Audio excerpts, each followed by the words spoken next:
For those who just walked in, welcome to the second day of the Nammour Symposium. We'll now have Dr. Paula Austin give her talk. Her talk is entitled, Black is Beautiful, A History of Black Aesthetics and the Fight Against Anti-Black Violence. Will you welcome with me, Dr. Austin?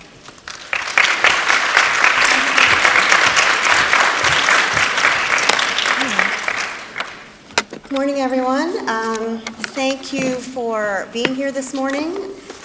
For those of you who've been here since the beginning, good on you. Thanks for that. Also, I want to thank Professor Ayala Lopez for inviting me to participate. I want to start with a short video to kind of get into my topic of what are Black aesthetics and then why are Black aesthetics important. So I need to do something to do that.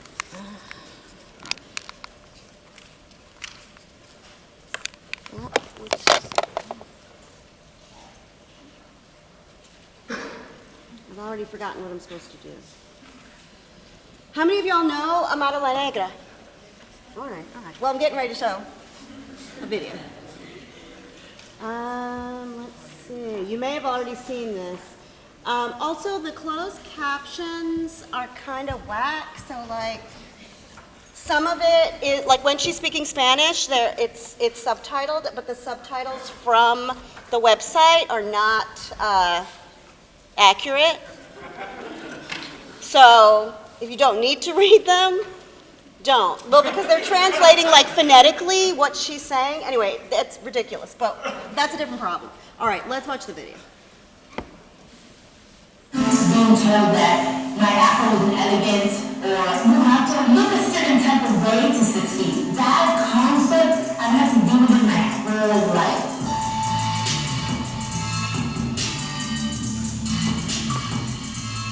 On January 1st, Dominican singer Amara La Negra burst onto the reality TV scene in a big way. Yeah, I think so. Being an Afro-Latina thing, I embrace it. Afro-Latina, are you African or is that just a genre? Shutting down her classmates' racism put Amara Should I turn on the this American pop culture map. Being a Latina that looks like myself in the Latin industry is very hard. And I never would have imagined that talking about it would open this worldwide conversation. A whole bunch of Afro-Latinas and Afro-Latinos have come and said, I'm Afro-Latina, I'm Afro-Latina, and I'm just looking around like, oh my God, what did I just do? In a good way, but. The day after the show premiered, Amara announced she signed with record label BMG. Now, she's getting ready to record her first album and take her shot at the American market while promoting her underrepresented Afro-Latino culture along the way. Mami, me tiene que hablar en inglés. Te tengo en speaker. I'm just tired of feeling ignored. Like, y'all speak Spanish, you're the same page. Just stick them in one pot. No, I just think that somebody should do something about it. So then, here I come. Amara grew up in Miami and has been singing, dancing, and acting most of her life. As she's come up in the Latin music industry, she's faced racism at every stop. Internet trolls falsely accused her of using blackface, and in 2016, a former Miss Dominican Republic, or actual blackface, mocked her.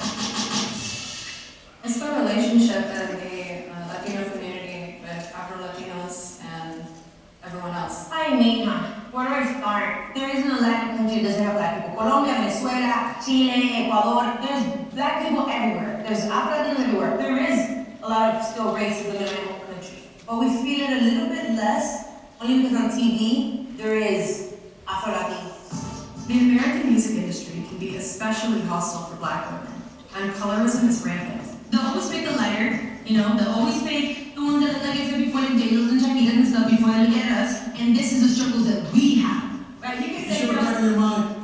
In the past 10 years, only 4 black women have scored a #1 on the Billboard Hot 100, and all of them are light-skinned. That's what bothered me. When I was growing up, I didn't have anybody really to look up to besides Sarah Cruz. Because she was the only Afro-Latina that made it worldwide, that was on TV, that was doing music, that was, after she passed away, there's nothing else. So even the girls that are growing up, who do they have to look up to? Obviously, they have to go and look, into the American market and look for Beyonce's and look for Nicki Minaj's and looking, and look at that, because in our market, there's no one. So you said earlier that people take you're pretty for a black girl. Right. Are you kind of buying into that by choosing to call yourself La Negra? No, by need society's standards of beauty. So then, La Negra is like, I'm in your face. No, I'm not La Negra. Since you guys like to call me black, yes, that's what I am.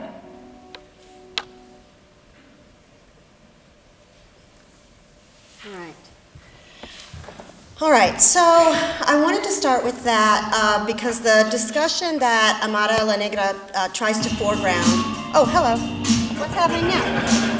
Autoplay. Yeah, all right, I'm just shutting that off. Sorry about that, y'all.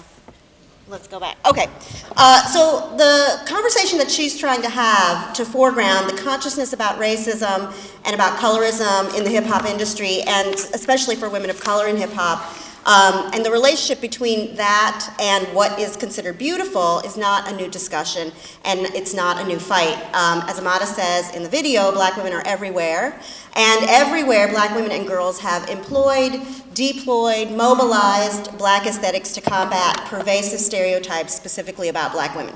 So I want to say officially, and you may know this from my introduction, I'm not trained in the discipline of philosophy. So I might get shit wrong, but it's not wrong for me. Nor do I do cultural studies, and I don't do media studies proper. So I'm trained as a historian, and what I want to discuss is the history of the mobilization of something I'm calling black aesthetics, and I'll try to define it, and specifically in a fight against anti-black violence, and that's anti-black violence of all kinds, discursive, visual, and physical. So what are black aesthetics? Where'd my clicker go? Oh.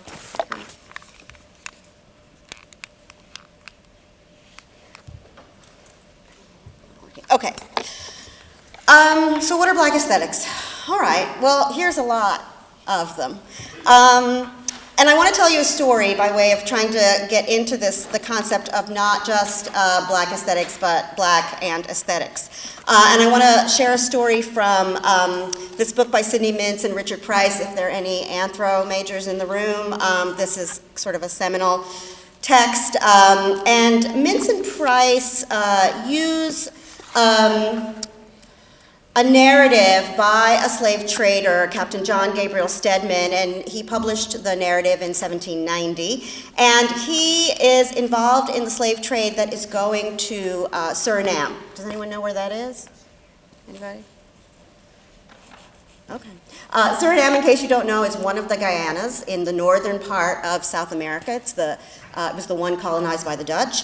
And so Stedman is trading there, and he relates this experience in the narrative that he publishes in 1790 of watching enslaved folks come off of the slave ship, so at the end of their middle passage. And he describes this in the narrative saying, "All the slaves are led upon deck, their hair shaved in different figures of stars, half moons, etc., which they generally did the one to the other, having no razors, by the help of a broken bottle and without soap," so without any lather. Now, Mintz and Price use this story to talk about a sort of early manifestation of what they call culture. That's essentially what the book is about. And it's this manifestation of an early form of what becomes black culture, African American culture as they define it, after the terror and brutality of the Middle Passage. I wanted to start with this story because I think they miss something in using it to describe culture only. And what they miss is an assertion of a particular kind of aesthetic, a particular kind of look, determined by the captives themselves. So in getting to a definition of what do I mean by black aesthetics, one of the things that happens, well, two things get developed as a result of the Middle Passage. One of those things is an imposed identity of African that blurs all of the ethnic identities up until that point. The second is an imposition of black blackness as an identity, and in contrast to a whiteness that's being developed as early as the 14th century. So the other part of it, so reminding us, so I think one of the things that I've sort of been trying to think about is if we think about Paul C. Taylor's definition of black, what is blackness, and then how to think about aesthetics in that, he uses the term life worlds created by and identified with folks who have been racialized as black. And in doing this, he reminds us that blackness and Africanness, while imposed identities, were also incredibly generative and creative spaces, specifically for the development of what I'm calling black aesthetics. So the one I want to point out that I think is one of the ones that to me is sort of the most important about a self-determination around blackness is Frederick Douglass's portrait. And Douglass was very insistent that portraits where he had that look on his face were the only portraits that were allowed to be used. So if you took a photograph of Douglass, and back then sort of photography is a relatively new technology and all photography is staged, if a photograph came out where he had anything but like a mean look on his face, that photograph could not be used. He was very insistent that he needed to present a particular kind of seriousness. He was an abolitionist, and so he wanted to make sure that what people saw, the presentation that he saw, was very much decided and deliberate by him. So it's sort of my introduction to what does it mean to create a deliberate identity around what is blackness. And it takes us back to the Minson Price example of the etching into the heads of each other. All right. So the second thing about what black aesthetics does is that it's very much a vindicationist project, so it has an agenda. Because as early as the 14th, 15th, and 16th centuries, there are ideas about cultural and religious differences of people who would ultimately be identified as black, and those abounded in the literature, sort of what we call travel literature, sometimes by people that we call explorers and other times by slave traders. And so I want to share with you, I'll come back to many of these images, but I want to share with you some of both that language and then the visual representations that we have as early as the 14th, 15th, and 16th century, as the definitions of whiteness and blackness are being constructed, and ultimately ideas about beauty and ugliness, and monstrosity essentially, but ugliness, are also being constructed. So I want to look at these two quotes. One, the top one, by Amerigo Vespucci, whose name might be familiar to you. The second one's by a Dutch trader. So the first one, I'll read it out loud to you. They are, in other things, filthy and without shame. They use no lawful connection of marriage. The women are very fruitful and refuse no labor. All the while they are with child. They travail in manner without pain, so that the next day they are cheerful and able to walk. And then the second description, when the child is 2 or 3 months old, the mother ties the child with a piece of cloth at her back. When the child crieth to suck, the mother casteth one of her dugs backward over her shoulder, and so the child sucks as it hangs. I'm going to ask you in a minute what you see in those quotes. Here, the other two are images. The one on the left is William Blake's 1796 flagellation of a female Sambo slave, and the one on the lower right is Joseph Wright of Derby's A Conversation of Girls. And so here you see in the Blake image sort of laboring but also monstrous, beastly, potentially criminal, and eroticized, right, because of her exposed breasts, enslaved woman. And the girls on the bottom, we have the young black girl who is a servant, maybe a slave, but certainly is there sort of in contrast to the purity of the white girls. So does anyone want to tell me what you see in the quotes? What do you notice? Yeah. I'm seeing similarities curious how they would speak about Native Americans in a lot of ways. Yep. It's the treatment of them in a savage sense. Mhm. That's not really what it was. Yeah. Yeah, what else do you see? Yeah. Well, it's portraying a sort of representation of them as the most base, interested people, Mm-hmm. where this is all they are and all they'll ever be, and that's sort of their natural essence. Mm-hmm. Other things you see in there? What do you make of the refuse no labor, and all the while they are with child, they travail in manner without pain, and that's about giving birth. They travail in manner without pain, so that the next day they are cheerful and able to walk. What do you see in there? Yeah. I see a lack of regard for women and motherhood, right? They're pregnant, but they're still being forced to work. And then the second quote is saying, just after a few months, the kid goes on their back, and then you throw a teat over the shoulder, and kid can suck the whole day. I think if anyone dared to make statements like this today, to affirm this is the case today, that person really would need some protection, right?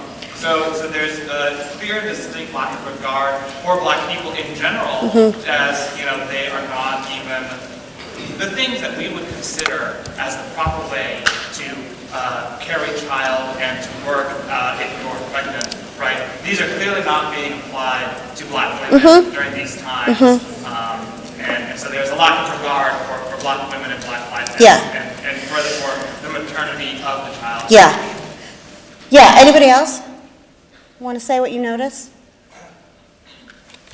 Oh, yeah. I think there's an interesting duality in the first quote particularly, because it starts off saying that they are filthy and without shame, but then it goes on to say that they are fruitful and they have no pain. So it's sort of an interesting paradox in sort of how they view black women in particular. Yeah, and it's that paradox. What we see are the beginnings of a justification of enslavement of certain people, right? They can give birth. They don't feel any pain, right? That's essentially the giving birth and feeling pain is rooted in Christianity, right? So these are un-Christian people who don't feel pain when they give birth. They're fruitful, they will reproduce, right? So we could potentially get another workforce, a secondary workforce from the reproductive labor of these women. And they're cheerful the next day, right? It's gonna be fine. We're not gonna lose any work time. And without shame, right, so what we see are these cultural differences that are being identified, right? These are women who do not look like or act like the women that these travelers, these explorers are used to, right? They're not the women of their culture. And in seeing them as different, there's also a value judgment being placed on them. So we begin to see the sort of early justifications for the institution of slavery, for enslaving, for the development of racialized slavery. And those distinctions about, that we begin to see here that have these kind of cultural and religious value judgments become racialized, right? We don't yet have racial science at this point, but they will become racialized, and those distinctions that are being made on that racial hierarchy then begin to match up with what is beautiful, conceived as beautiful, and what is perceived as ugly. So I wanted to start with those to sort of talk about the need for a specifically black aesthetic that we saw in the images in the slide before. And to sort of continue the idea for why this is necessary, we can move kind of into the 17th, the 18th, the 19th, and then the 20th century for continued images of debasement, specifically in terms of black women. So physical experimentation on black, mostly enslaved but not entirely, women's body, as you see at the lower right, that is Anarcha, whose body was used over the course of several years to learn much of what becomes modern gynecology. On the specularity of black bodies, women and men, as sites of domination, punishment, deserved pain, criminality, hypersexuality. For black men, that often meant ideas and eventually a pseudoscience about both an inherent criminality and a tendency towards rape. So we have an expansion of lynching, a lynching culture, and lynching postcards being sent around the country amongst folks who attended lynchings as a kind of festive occasion. And those postcards, if you've never seen them, had the place for you to do some writing, but it also had a picture of a kind of grotesque photograph of burned, mutilated black bodies. For black women, this meant ideas that they were naturally oversexed, deemed ultimately unrapeable, reasoning that developed during the institution of slavery to justify both the use of black women's bodies as sexual and reproductive labor. And so here on the upper left is a representation of South African Sarah Baartman, who was essentially kidnapped and placed on traveling display across Europe, whose body was dissected, displayed in museums after her death, whose remains were only returned and interred in her homeland in the 1990s upon request from Nelson Mandela. And then the lower left is Recy Taylor, and Recy Taylor was gang raped in the early 1940s, and it's actually to investigate Recy Taylor's rape that Rosa Parks goes to Alabama. This is how Rosa Parks ends up being in Alabama and participating in the Montgomery bus boycott, but she goes to investigate the sort of pervasiveness of sexual harassment and sexual assault of African American women across the South in the early 20th century. And that sexual harassment and sexual assault of black women in the Jim Crow South was part of the sort of lynching, the larger lynching culture of racial segregation and racial violence. So I think that, I want to, let me not forget the inset of minstrelsy there on the upper right and the Aunt Jemima advertisement. The minstrelsy phenomenon is really interesting because it kind of speaks to this complicated relationship between the abhorrence of black bodies and the considerable fascination, admiration, and desire for those same bodies, specifically where black women's bodies are concerned. And in this way, kind of as a result of a long history of white supremacy and the development of racial hierarchies, that sexual desire specifically of black women has been coupled with violence, power, and domination. And I want to use the example of Thomas Jefferson and Sally Hemings. All right, there's all this debate about the mutuality of that relationship, and I'm not here to comment on the mutuality of that relationship.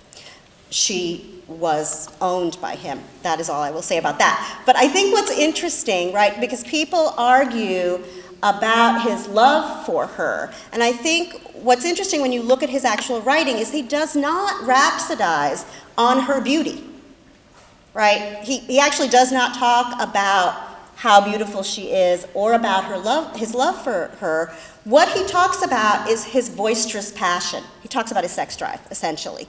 And so there's this way in which the development of what is beautiful and what is ugly, as related to blackness and whiteness, and as related to the development of the institution of slavery, specifically in the U.S., but I think Azamata La Negra speaks about it as kind of a global phenomenon.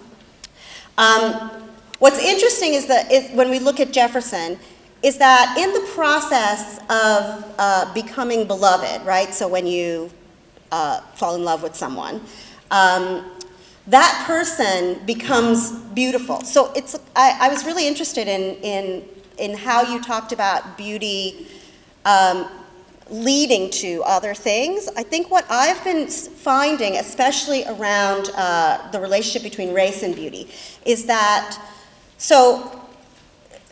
in the process of becoming beloved, there's attraction, and then you find the person beautiful. What we don't get with Jefferson is that ability. So white supremacy and those kind of definitions of beautiful and ugly as related to race sort of are an obstacle to him talking about beauty of this black woman who maybe he loved, maybe he didn't. Certainly by the folks who are Jefferson scholars, they talk about his love for her and the mutuality of that relationship.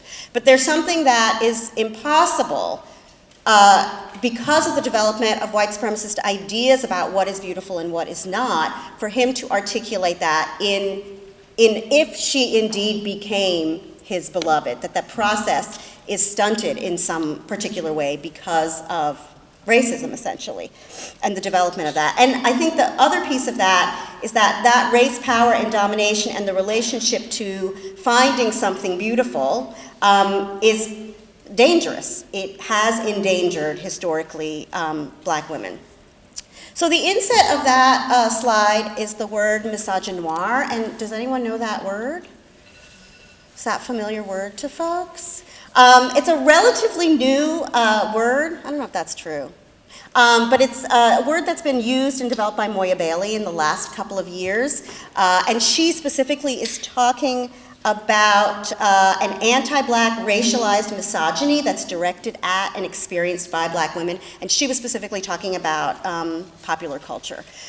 So that, I think we have the development of that specifically over a longer period of time, even though Moya Bailey is now beginning to kind of use that word. So, all right, so I've laid out kind of how and why blackness, right, whether it's meant phenotypically or culturally, has been eroticized and exoticized, while simultaneously being identified as the necessary opposite of beauty. So unnatural, monstrous, by default, ugly, because of its relationship to development of whiteness and the development of blackness. So constructions, essentially.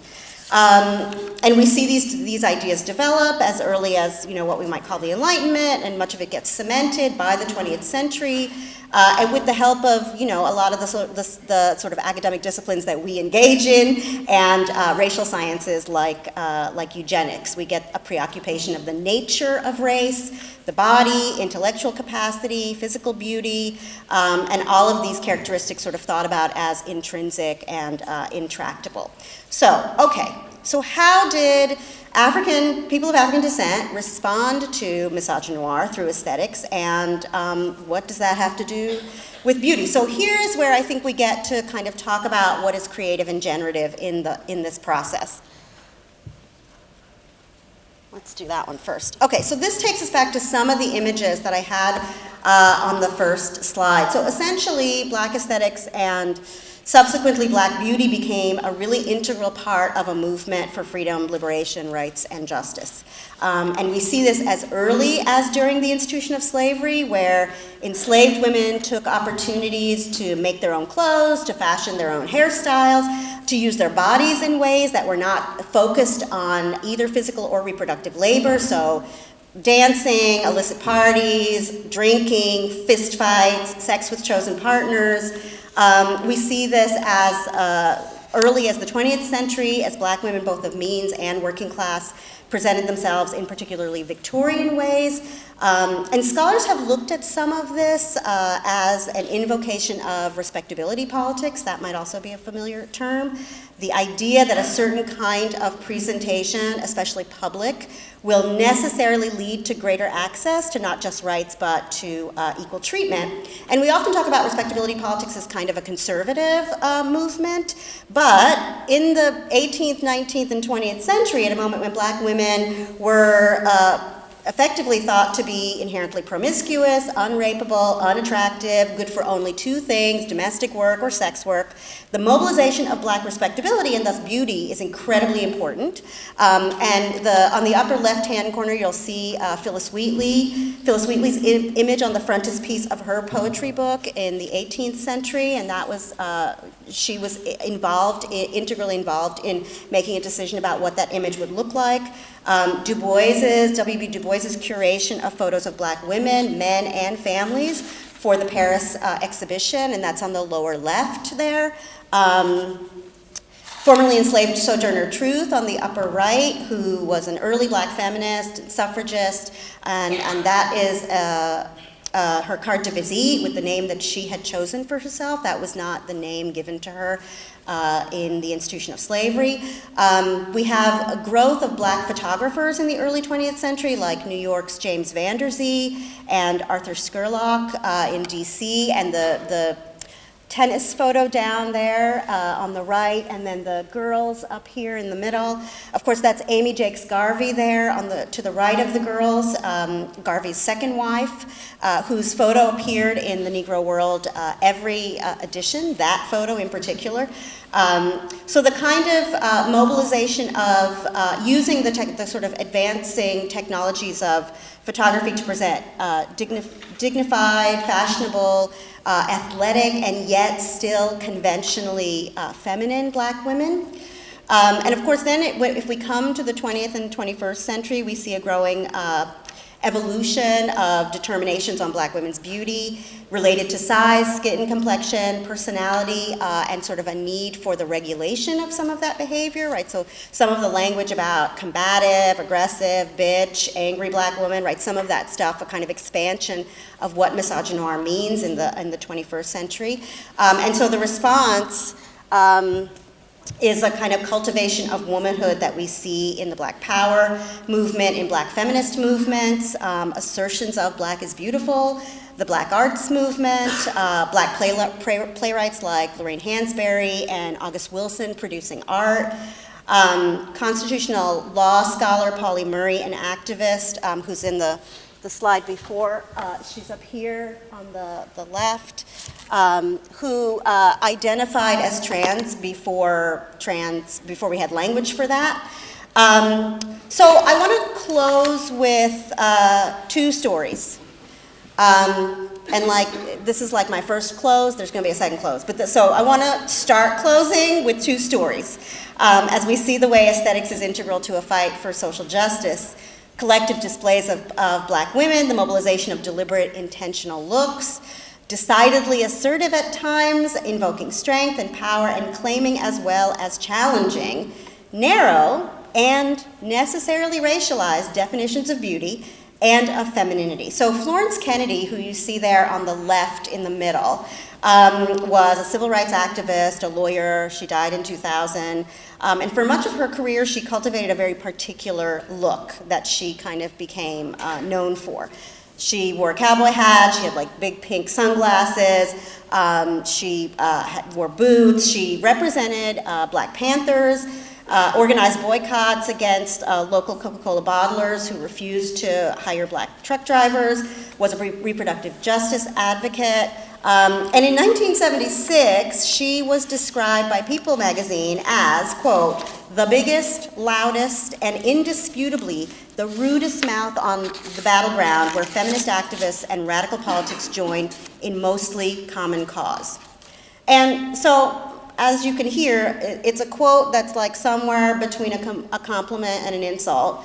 But it's certainly a comment sort of on the ways in which she was transgressing gender norms, and norms that are in place to identify beauty, among other things.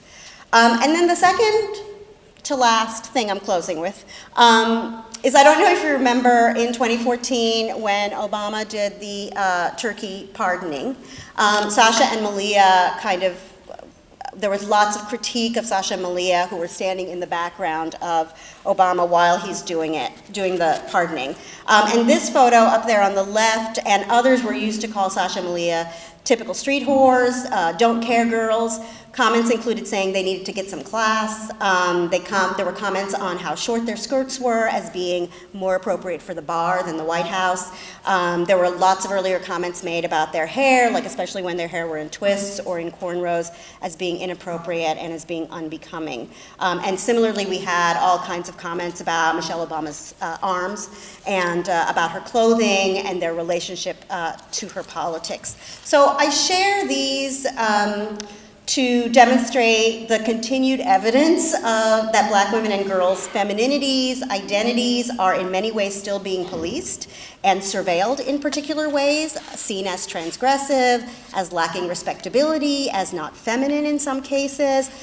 There's still a gaze that sexualizes, marginalizes, deems as monstrous, as classless, as not warranting respect or protection.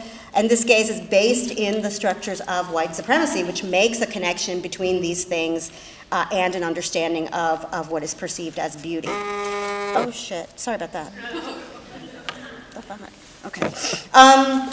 So I began with Amara La Negra's critique of these norms, and as she identifies, there is a debate within and without black culture, within and outside of black communities, about the mobilization of particular articulations of beauty that some say imitate standards and norms constructed through white supremacy. Of course, like the best known one is talking about the decision to straighten one's hair or not. But I want to quote lesbian writer, editor, and founder of the Lesbian Herstory Archives. Joan Nessel wrote extensively about femme identity in the 1990s, and I think her words are particularly salient in a discussion about the use of black aesthetics in a fight against a long history of all forms of anti-black violence. And she said, colonization and the battle against it always pose a contradiction between appearances and deeper survivals.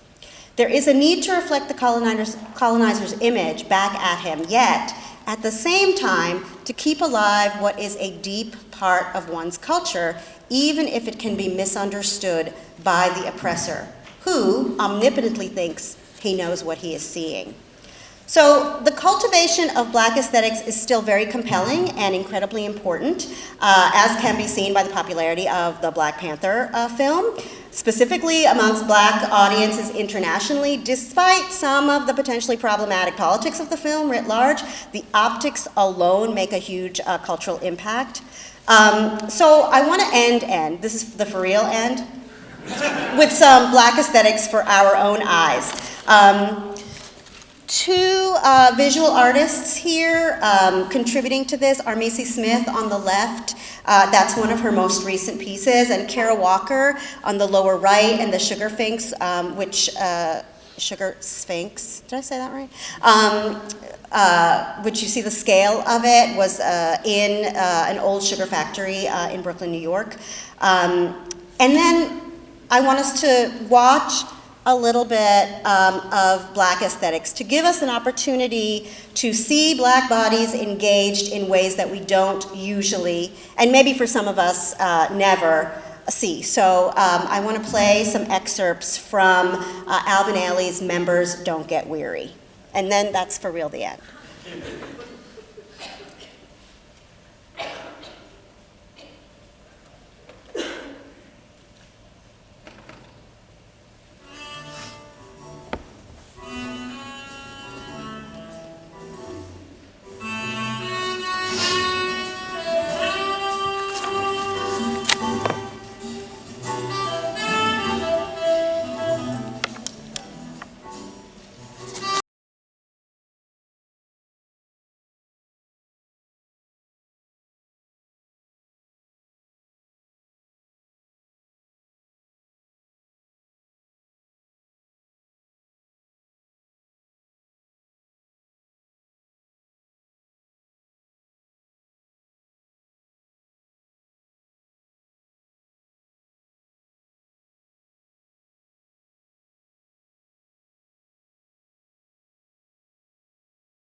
Thank you so much.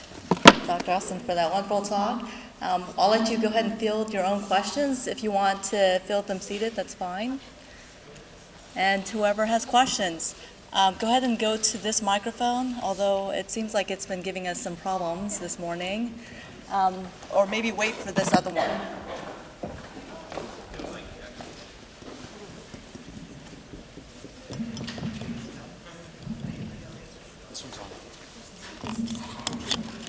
Okay. David, hold on to work to fight against black violence. I'm curious of your thoughts in your historical perspective, the danger that comes along with reappropriation. You sort of take black representations and reappropriate it to the purpose of fighting black violence. Is there black violence done when individuals fail to recognize that as the purpose of sort of black status? Or they say, you present yourself in this way that just reaffirms already the danger of black reappropriation. Yeah. Is this working? No.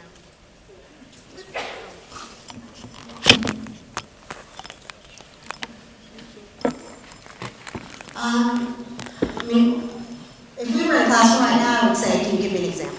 But I won't say that. I do think, I mean, here's the thing about anti-black violence. Because of a long history of white supremacist ideology, right, and the kind of infusion of that in so much, really, essentially every element of our culture, it's very complex to think about moments of anti-black violence if they're not extreme. And even extreme moments of anti-black violence, we don't often talk about as anti-black violence. So I think there's debate about, right, what does cultural appropriation look like and whether or not it represents violence, right? Because I think also we have to draw out our definition of violence, and I think there's debate about that. Some people don't think discursive violence is violence, that rhetorical violence is violence, that so I think there's that as a piece of having a conversation about the thing that you're talking about. So that does not answer your question, except that it's incredibly complex because of the pervasiveness of white supremacy in our culture. Yeah.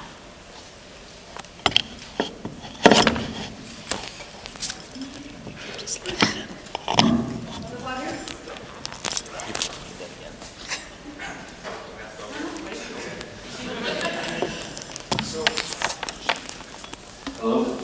Okay. Beautiful presentation, by the way. Thank you for it.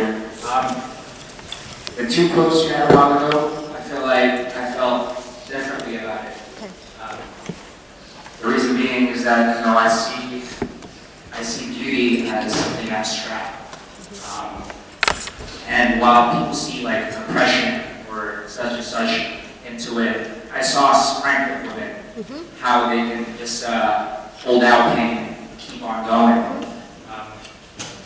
My comment to that is that, sometimes I feel like we just don't know how to explain how beautiful a certain thing is, and we go towards like feelings, and it's in a certain way, like people can only talk about the feelings in a bad or a good manner, but how I feel about that quote was, to me, was beautiful, as something, the guy was trying to explain something that's new, that he discovered or is unfamiliar with and can't quite explain it. My question, I guess, is, I have a question, okay. I think, so what I'll say about the quotes, right, is that I think that that's certainly one way to read them, except that there are value words in the quotes, right, that are weighted with judgments about value. So it isn't just like, oh, I just saw this, like, this interesting thing, right? This is different than anything I've ever seen. No, there are words like without shame, right? There are value judgment words in there. And because we don't have racial science at the point of those two quotes, right, we don't yet have a completely racialized hierarchy, but it is in its development, right? What we have is a kind of cultural hierarchy, a religious hierarchy. Those are already in place by then.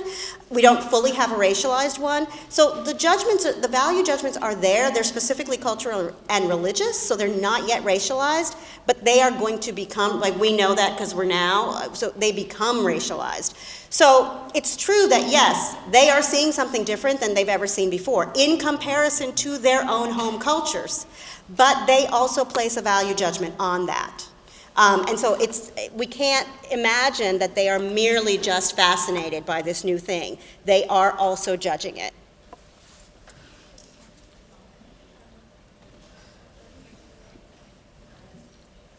So I just want to start off with what you said with the quote. I got another reaction as well. I thought of it as like admiration with the sense of empathy. Yeah, underlined sense of, because of the language used in regards to analytically, the kind of paradox or oxymoron I use, the words are necessarily hinting at kind of like an insult or like admiring it, but they can't really show it, so that's what makes it envy. But my question regarding that would probably be, on your opinion, because of present-day society, how Black aesthetics is becoming more desirable outside of the Black community. Is it really being cultivated, or is it being naturalized at a level? And how do we internalize that into where Black aesthetics not necessarily are kept within the Black community, but viewed as Black aesthetics and not as a naturalized for like me? Yeah, so two things. One is that I think it's really interesting to look at the kind of admiration in those quotes. One, because I think the admiration is specifically about a potential workforce, and it is in contrast to upper class European women. So that's the contrast that's being made to these women. That upper class European women are perceived as incredibly fragile, and that is a good thing at that time. So I think so the admiration is primarily around a potential workforce, like admiring of the strength, right? Okay, the second thing about Black aesthetics, so when I was putting this together, I was mostly thinking of Black aesthetics as produced by people who identify as this imposed Black identity, right? So folks who are producing a particular look, a deliberate look, an intentional look at a particular moment to combat the pervasive stereotypes that are out there, visual as well as other stereotypes. But yes, I think, right, as we've moved into consumer capitalism, we do have exactly the thing that you're talking about. And I think there are all kinds of debates about sort of whose, material that is, right, and who can use it. And I think that it's good to have those debates, but part of the issue about those debates is that we can't have them in a vacuum without understanding the history, one, of how ideas about Blackness were developed, right? So we can't just say, well, we're in 2018 and let's just talk about it in 2018, because there's a long, long history of how ideas about what is Black, what is not Black, as well as what is beautiful and Black and what is not, were developed, right? A long, long history of that. So I think it's impossible to have some of that debate in the same way it's impossible to have the debate about cultural appropriation without understanding the long history, specifically of anti-Black racism. But I think then the ways in which anti-Black racism became other kinds of racism, in the US anyway. Consideration, like you said, the history of anti-Blackness. How does a Black aesthetics, in particular, embrace or understand multiculturalism, but also retain its potency in sort of an atmospheric anti-Blackness that art is creating? Right. Well, and I think what's interesting about the identity of Black, right, and the identity of African, and the way that those two things become synonymous in a particular moment at the kind of early onset of the institution of slavery, is that we lose the multicultural, right? Because essentially, folks who were on slave ships were of multiple cultures, right, multiple ethnicities. So we lose some of that, but I think some of that, there's the idea about the kind of mixing of culture that happens, and that culture is not static, right? So I think what the word Black does, as does the word white, is that it erases the diversity within those identities, right? And they are particular racialized identities, and despite the fact that we now say there's only one race, we are still using those terms, Black and white, etc. There is already multiculturalism in all cultures, because culture is not static, and it is constantly changing, and it has impact from contact all the time. So that's already there. I think it's how we figure out what that looks like, because we have been taught to think about Black as an identity, as one culture. But you could ask Black people from anywhere across the country, right? I mean, I grew up in New York, and I came to California, and I was like, I don't know what this, I do not understand what is happening. So I think, multiculturalism exists, like, within Black communities. What we don't allow enough for that, and that's essentially because of a racialized hierarchy that we've had since before the founding of the country.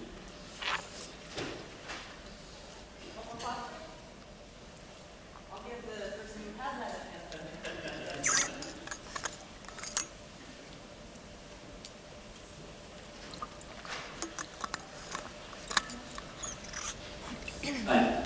So my question is, what direction should this eventually end up going? So if we look at like two bigger arguments when it comes to fighting racism, you had Malcolm X and you had Martin Luther King. One advocated for integration into the larger society, while the other argued for separation to make a stronger society. And I'm curious how this beauty should move in that way. Should it be moving towards being more and more separated, so it's more of an individual thing, or should it be trying to integrate into the rest of society to form a larger whole? Well, I mean, so it's hard for me to hear that dichotomy that you made between King and Malcolm X, because as a historian, that it's a false dichotomy that we've crafted about the narrative of those two, so it's hard for me to hear it and not respond to it. Because there's much more overlap ideologically between the two of them, and between because I think the other dichotomy that's made when you talk about the differences between them ideologically is this dichotomy between the civil rights movement and Black Power movement, and there is much more overlap between the two. So it's hard for me to, I'm sorry, that's like, I can't not say anything about that piece. But then the second part of the question, as a historian, I can't answer that question, right? I'm looking at the development of something, and you could ask me in 50 years, so what happened? Like, where did it go? And then I could tell you. But so in terms of a recommendation, I think what's important for me is the understanding of the development of it, right? And fully understanding the kind of complexity of the development of any concept. That sort of infuses our culture, helps us to figure out what are we going to do with it. So I don't know that I have recommendations, except we have to fully understand the complexity of the development in order to figure out what else we can do. So that's probably not an answer. It's never the answer that people want from historians, but it is the one that we give.